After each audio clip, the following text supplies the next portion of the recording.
The next thing that we're going to talk about is called relative strength index. And this is the only other technical indicator that we're going to have in our charts. And you can see it by this little line down here. So what does relative strength mean? Relative strength index shows us when a stock is either overbought or oversold. When a stock is overbought, we are going to get an RSI reading of over 80.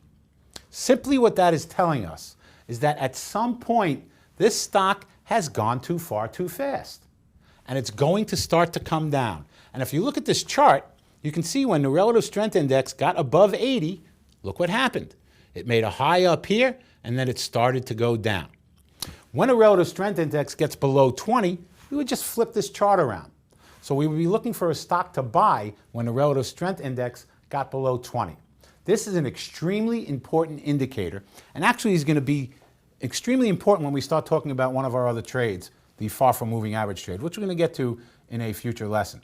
So relative strength index, very simply, shows when a stock overbought, in which case we'll look to start shorting the stock, or oversold, in which case we'll look to start buying the stock. These are the only indicators that we have in our chart. Sam? That's it. I don't have a million flashing lights. Some people have so many things in their charts that you can't even see where the stock is trading. You can't even see the stock of the price.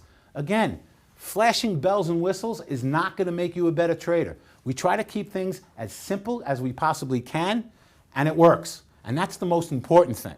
So we don't need 500 indicators in our charts.